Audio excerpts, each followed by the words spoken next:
બંને. તો આ બધું જરા સંભાળી લેજો. અને ચૂંટણી છે, ચૂંટણીનો સીધી વાત તો ડાયરેક્ટ મારાથી નહીં થાય, પણ આજે તમે આ કહું બમ બધા બેઠા છો, રાવણું છે તો રાવણાની જે વાતો થાય બધી હું તમને બાકીને કરું છું. સમજદારો છો એટલે સમજીને બધું એ દિશામાં આગળ વધો.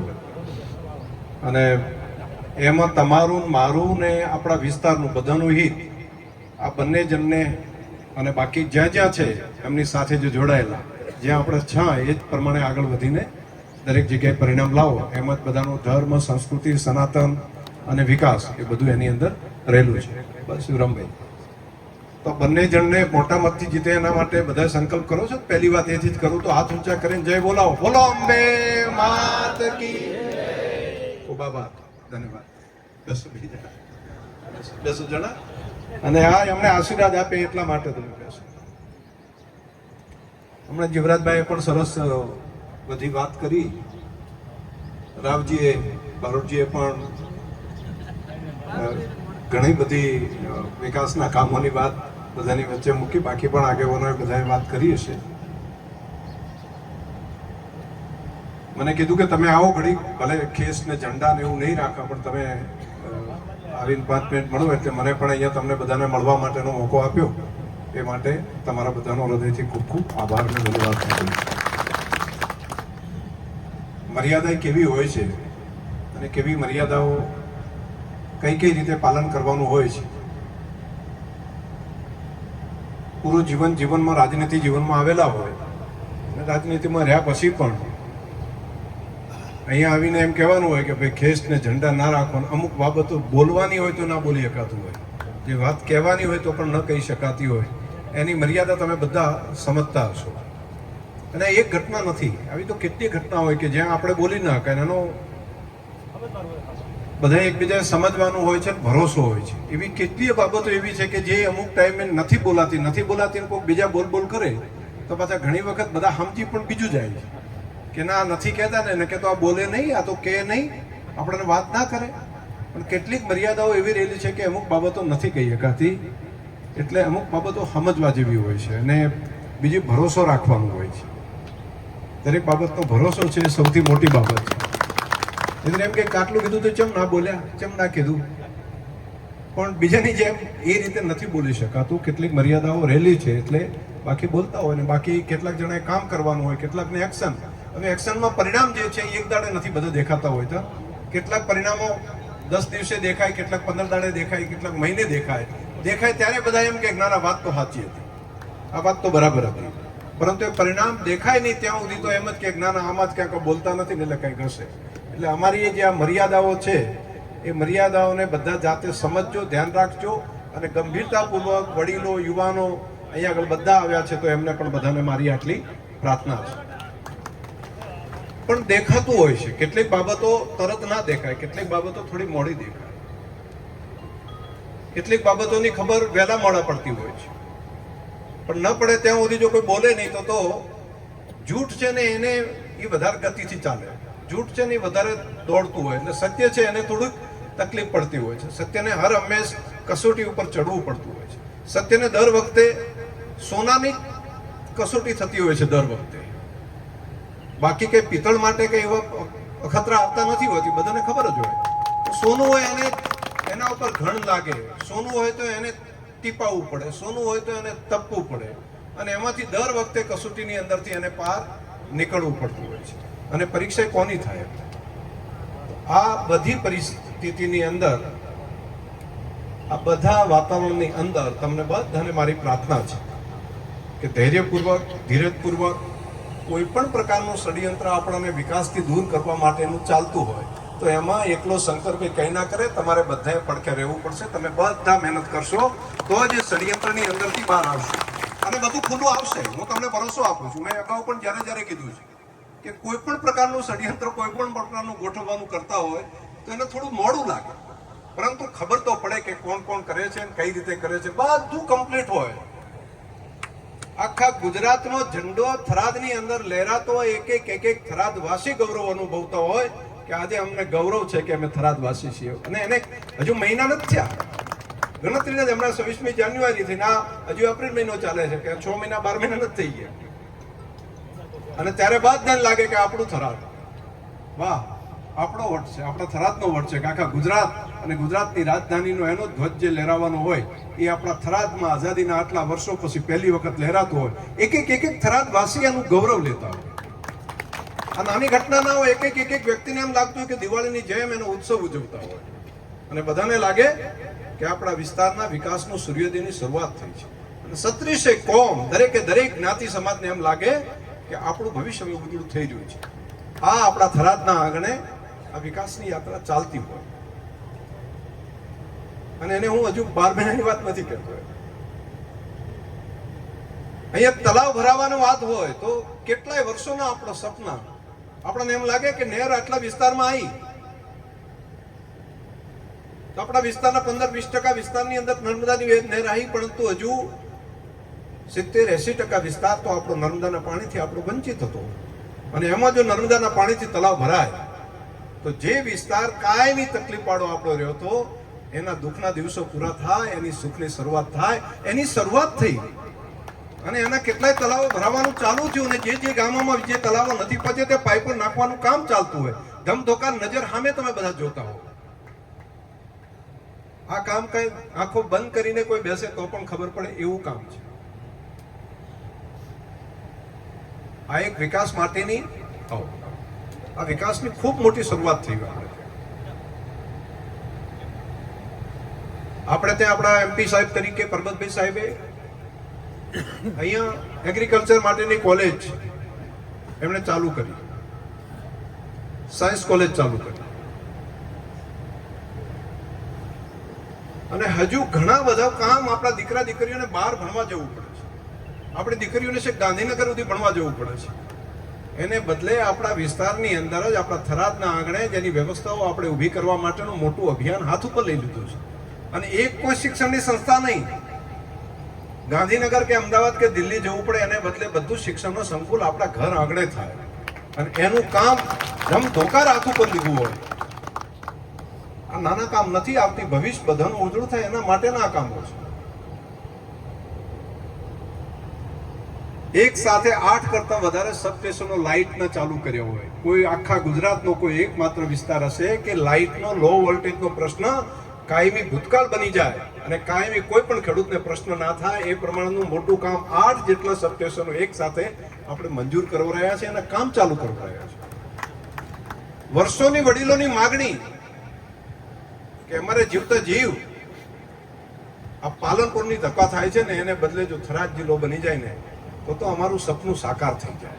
એક યુવાન એક વડીલા સપનું લઈને બેઠા અને મને એમ કે શંકરભાઈ તમે ધારશો ને તો કરી જશે, તમે કરશો ને તો 100% અહીંયા જિલ્લો આપણે ત્યાં છે ને અહીંયા થશે, આપણે ઘરના આંગણે થશે.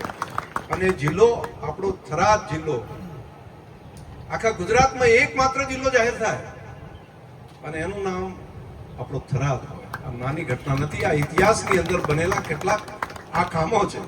આ કામ વિકાસની અંદર બીજું કે જિલ્લો તો થાય છે પણ શંકરભાઈ જો તાલુકો આપણો થરાદ ખૂબ મોટો છે, જેમાંથી 2 થાય ને તાલુકા તો પછી ગ્રાન્ટો જે મળતી હતી, જે વિકાસના બાકીના કામો થતા હતા ને એ લગભગ 1.5 ડબલ થઈ જાય. તો એક તાલુકાનું પણ જો એની અંદરથી વ્યવસ્થા કરીને અલગ તાલુકો બને તો આપણને કેટલો ફાયદો થાય. તો અહીંયા નવો તાલુકો પણ બની ગયો અને જે વિકાસના કામ આખા ભેગા થઈને આવતા હતા એનાથી વધારાની ગ્રાન્ટ એકલા થરાદ તાલુકાની અંદર મળે એવી વ્યવસ્થા આપણે ત્યાં ઊભી થઈ. પેટા સેન્ટરોની અંદર પણ તમે જોશો તો 30 કરતા વધારે પેટા સેન્ટરો એક માત્ર આ 3 વર્ષના સમયગાળામાં આરોગ્ય માટેના કરવામાં આવ્યા છે. PSC સેન્ટરોમાં પણ ઇતિહાસમાં ક્યારેય ના હોય એટલા PSC સેન્ટરો આપણે ત્યાં મંજૂર કરીને એના દવાખાના નાના દવાખાના ચાલુ કર્યા છે. અને મોટા દવાખાના માટેનો જે સંકલ્પ મેં તમને કીધો હતો કે હું એવડી હોસ્પિટલ બનાવીશ કે આજુબાજુના બધા વિસ્તારો થશે, એનું કામ પણ ધમધોકાર ચાલુ થયું છે. એ કામ પણ અત્યારે પૂર્ણતા તરફ આગળ વધી રહ્યું છે. હું આવ્યો ત્યારે મેં વાત કરી હતી હું GIDC અહીંયા મંજૂર કરાવીશ તો બધા કહેતા હતા GIDC વળી થતી હશે, কিন্তু આ GIDC થાય તો ખેતીના પાક ખેડૂતો કરે છે, પોતે ઉદ્યોગ ધંધા કરતા થાય. અને તમે અહીંયા જોશો તો દુધવાની અંદર GIDC નું ખાતમુહૂર્ત કરી એનું કામ ચાલુ પણ કરી નાખ્યું છે. આ 3 વર્ષના સમયગાળામાં આફત આવી હોય, પૂર આવ્યું હોય ત્યારે કીધું કે પૂર કે આવું કોઈ આફત આવી હોય તે દિવસે તમારાથી, ખેડૂતોથી, પશુપાલકોથી, ગામડાથી, નાના નાના માણસોથી દૂર નહીં રહીએ. પૂર કેટલું આવ્યું હતું, શું આવ્યું હતું, તમે બધા સાક્ષી છો લ્યા ભાઈ. પણ મને આ વિસ્તાર માટેની લાગણી, મને એમ કે મારા ગામડાની અંદર બેઠેલો માણસ, એને આ બાને હું કંઈક ટેકો કરું. મને એમ લાગે કે હું એની અંદર કંઈ બેઠો બેઠો મદદ કરું અને એનો અંદરથી સંતોષ થાય અને 30,000 40,000 રૂપિયા ખાતામાં ત્યાં જમા થાય. આ સમજણ વગર ન કરવું હોય, અંદરની લાગણી હોય ને ત્યારે થતું હોય. અને એટલા માટે કરીને ગુજરાતની સરકાર આપણા માટે આવી પોલિસી બનાવે અને ખાતામાં પૈસા જમા થાય, જમા ખાતામાં લઈને પછી ભૂલી ન જવરાય, બસ યાદ રાખવું પડે. નહીતર કોઈ આપણા માટે નાનો મોટું કામ કરતો હોય તે દિવસે જો યાદ ના રાખે તો પછી કામ કરવાવાળા માણસને મનમાં બેઠા બેઠા થાય હું કરું એમાં આખું વાસેદામાં હાબેલું જતું રહે.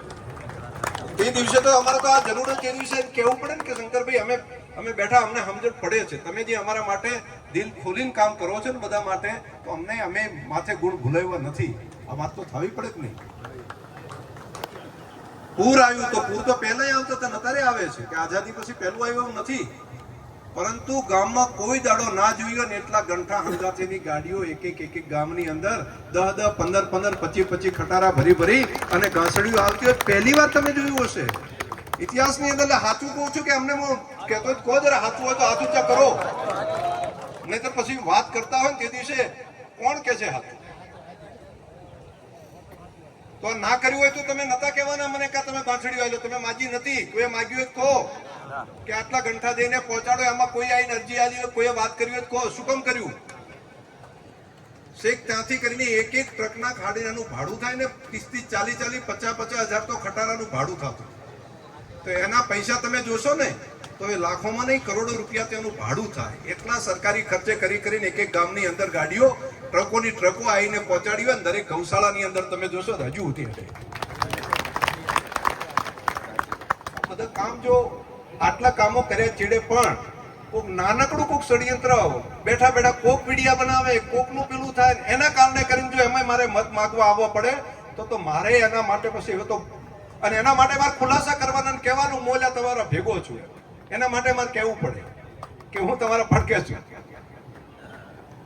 મારી તમને પ્રાર્થના છે, દરેક વ્યક્તિ, દરેક સમાજને મારી પ્રાર્થના છે, ઘરે બધું કમ્પ્લીટ હેઠતું હોય, બધું સારું હોય, 36 કોમ રાજી હોય, દરેક જ્ઞાતિ સમાજને એમ લાગતું હોય કે આપણું હિત આ વિકાસની સાથે છે. દેશના વડાપ્રધાન અહીં આવતા હોય, આવીને શું કામ આવે છે? તમે જરા વિચાર કરો, આ સમય પહેલી વાર આવ્યો છે. અગર આ દેશના વડાપ્રધાન ત્યાંથી આવીને આપણા આંગણે આવે, અહીં આગળ આવીને એમ કે ભાઈ નવો જિલ્લો થયો છે ને તો બધાને હું શુભાશીષ આપવા માટે આવ્યો છું. અને જો આપણને આ સુખ આવ્યું હોય, એની સુખ જો આપણને પસંદ ના હોય, આપણા માટેનો આવો સમય આવ્યો હોય અને સુખ આપણે ભૂલી અને દુઃખના દરવાજા ગોતવા હોય તો પછી તો કોણ નક્કી કરે? કોણ પછી તો પરમાત્મા ક્યાં મદદ કરે? તો સુખને હાથવી રાખવાની જવાબદારી તમારી બધાની છે, તમારી બધાની પોતાની છે. અમે એકલા હું શંકરભાઈ કે પરબતભાઈ કે એ એકલા ન કરીએ કે કશું. આ તો તમારે બધા જાતે સમજવું પડશે કે આ સુખ આપણે ત્યાં આવ્યું છે, સુખને પકડીને એને આગળ વધારવાનું કામ તમારે કરવું પડશે. આ દુઃખના દરવાજા આપણે ખખડાવવાનું ચાલુ આપણે ન કરાય એના માટે. બાકી તો કોઈ દિવસ ક્યાંય ના આપતા હોય ને એક હંકાતે આટલી બધી ટિકિટો આલવા શું કામ આવ્યા? તમે સમજો જરા, વિચારો, બધાય વિચારવા જેવું છે. આ કઈ નાની ઘટના નથી, બધી સમજવા જેવી છે. આખા ગુજરાતની અંદર કોઈ જગ્યાએ તમે જુઓ તો 700 થી વધારે જગ્યા ઉપર તો એમને બિનહરીફ થયું હોય, 500 થી વધારે જગ્યા ઉપર તો કોઈ સામે ફોર્મ ઉમેદવાર ના મળ્યો હોય, અને એવી હવા આખા ગુજરાતમાં ઊભી થઈ હોય. આખા રાજ્યની અંદર એક તરફી હવા ચાલતી હોય. આખા રાજ્યની અંદર ચૂંટણી થાય એના પહેલા 700 થી વધારે તો બિનહરીફ એમને થતું હોય. અને એવા વખતે આપણને કોઈક ભૂલવી જાય, આપણને કોઈક છેતરી જાય તો મને લાગે છે કે જાગતા રહો, સજાગ રહો. આ સજાગ રહેવાનો સમય છે. સજાગ જો આપણે નહીં હોઈએ તો આપણને ગમે તે કોમેન્ટો કરીને, ગમે તે વિડીયા કરીને, ગમે તે રીતે ભોળવીને બાકીના લોકો છેતરવા માટેનો પ્રયત્ન કરશે. મારી તમને બધાને દરેક જ્ઞાતિ સમાજને મારી પ્રાર્થના છે, હું તમને ભરોસો આપું છું, તમારું માથું નીચું નહીં થવા દે. આ ભરોસો, તમારું માથું નીચું નહીં થવા દે. તમે એક એક વ્યક્તિ ગૌરવ લઈ શકો ને એ પ્રમાણનું કરીશ. પરંતુ કેટલાક પરિણામો વહેલા મોડા મળતા હોય, કેટલાકની અંદર તમને દેખાતું હોય પાણી તાત્કાલિક તમારે જોતું હોય અહીંયા, તો હું પાઇપો નાખવી પડતી હોય છે. એ પહોંચાડી અને તે પમ્પિંગ સુધી તલાવ આવે ત્યારે આપણને દેખાય, પણ પાઇપ નાખીને એ જ દાડે તમે એમ કહો નાના તલાવ ભરાઈ જાય તો એ નથી હોતું. એના માટે પાઇપો નાખવી પડતી છે, પમ્પિંગ કરવું પડતું હોય છે, અને એના માટે લાઇટના કનેક્શન લેવા પડતો હોય છે, અને એ પછી તલાવ ભરાય તે દાડે આપણે એ જ દાડે કાંક નાના આજે તલાવ ભરાઈ જાય તો એ નથી થતું હોતું. આજે તલાવ ભરાઈ ગયા છે તો તમે રાજી થતા હશો, તો દેખાતું હોય છે કે આ તલાવ ભરાણું છે, પણ જે બાકી હોય ભરાવાના તો એ ભરાય તે દાડ ખબર પડે, તે દાડ ખબર પડે, હવે તે દાડ મોડું થયું હોય. તે દિવસે આપણે ત્યાં સુધી આપણે ધીરજ જ ના હોય તો શું થાય? તમારી તમને બધાને વિનંતી છે કે આ ચૂંટણીઓ નાની હોય કે મોટી હોય, મને એમ થશે કે તમે બધા અમારા પડખે ઊભા છો, મને એવો ભરોસો થશે. તમે આ પરિણામ જે લાવો ને તો એની અંદર મને લાગશે કે તમે મારા પડખે ઊભા છો. બાકી તો બધું રાજનીતિની અંદર તાલુકા પંચાયત, જિલ્લા પંચાયત, બાકી બધું સરકારની યોજનાઓ જે હોય છે બધી એક મોટા કામો છે તો બધા થતા હોય છે, પરંતુ નાના નાના માણસોના કામ, નાનો કોઈ ગરીબ માણસ એને મકાન આપવાનું કામ, ગામની અંદર વિકાસનું કોઈ નાનું કામ કરવાનું કામ, ગામના કોઈ નાના નાના માણસને કોઈ વિધવા સહાયનું કામ હોય, આવા નાના નાના કામો જે છે ને બધા જે અગત્યના હોય છે, મહત્વના હોય છે, એ નાના માણસને અહીંયા મદદ કરવાનું હોય છે. એ કામ થતું હોય છે જિલ્લા પંચાયત, તાલુકા પંચાયત દ્વારા, અને એ તાલુકા પંચાયત, જિલ્લા પંચાયત દ્વારા નાનામાં નાના માણસને મદદ કરવા માટેનું આ ખૂબ સારું સેન્ટર છે, આ ખૂબ સારું માધ્યમ છે, અને એના માટે એક કડી બને. દિલ્હીની અંદર વ્યવસ્થિત આપણી સરકાર હોય, અહીંયા આગળ રાજ્યની અંદર સરકાર પણ મદદ કરતી હોય, પરંતુ વચ્ચેની જો એક કડી તૂટી જાય તો ઉત્સાહપૂર્વક જે કામ કરવું હોય ને એ મદદ કરવાનો ઉત્સાહ ઓછો થઈ જાય, અને એ ઉત્સાહ ઓછો થાય તો એનું ફળ નીચે સુધી પહોંચાડવામાં તકલીફ થાય. શેક પમ્પિંગ કરીને પાણી આવતું હોય, નર્મદા નહેરથી કરીને શેક આપણું પમ્પિંગ સ્ટેશન છે ત્યાં સુધી નહેર કમ્પ્લીટ હોય, પમ્પિંગમાંથી પમ્પિંગની લાઈન બરાબર હોય, પંપે ચાલતા હોય કે તળાવ ભરવા માટે, તળાવે બરાબર અહીંયા આપણે વાટ જોઈને બેઠા હોય, પણ વચ્ચેની એક કે બે પાઇપો કોઈ કાઢી નાખે શું થાય? સમજાય છે તમને? ત્યાંથી નહેરમાં, ડેમમાં પાણી છે, નહેરમાં પાણી છે, ત્યાંથી કરીને પમ્પિંગ ચાલે છે, બધું કમ્પ્લીટ છે, આપણું તળાવે આપણે ભરવું છે, પણ વચ્ચેથી કોઈ બે પાઇપો કાઢી નાખે શું થાય? તો એ આખી કડી જોડવી પડે કે નહીં? તો આ કડી જોડવાનું કામ છે એ તમારું તાલુકા પંચાયત ને જિલ્લા પંચાયત બે છે, જિલ્લા પંચાયત ને તાલુકા પંચાયત, એની અંદર આ કડી જોડવાનું કામ છે. એ જોડો તો હેકડે ઠેઠ તલાવ ઉનાળાની અંદર પણ ભર્યા રહે ને તો બધાનું કલ્યાણ થાય, તો ઉનાળામાં બાજરીઓ પાઈ શકાય. આ બાબતો બધાએ જરા સમજવા વાળો વિષય છે. આટલી બધી વાતો આટલી ગોળ ગોળ કહેવાની હતી, હવે સીધું સીધું તો શું કહું? તમે બધા સમજો છો, અને મને ભરોસો છે કે સમજુ છે એ જ બધા સમજાઈ શકે, અને અહીંથી સાંભળીને પછી પૂરું ના કરો. ઘણી વખત તો એવું હોય છે સમજે છે બધા, બોલતા નથી. ચેને ચેવું લાગશે એટલે કશું નહીં લાગે. હવે જો તમે ચેને ચેવું લાગશે એમ સમજીને ના બોલો તો પછી શું? તો હવે જે વાત છે તે તમને લાગે છે બરાબર, તો પોતાની વાત ત્યાં રજૂ કરો. મારી તો મર્યાદા છે, નહીં તો મને ઘણી વખત એમ થાય છે હું કહું પણ નથી કહી શકતો. મારી કેટલીક મર્યાદાઓના કારણે હું નથી કહી શકતો. તો તમારે તો તમે તો વાત જે હોય છો જાણો છો તો કોઈ બધા વાતો કરીને મૂકી શકાય.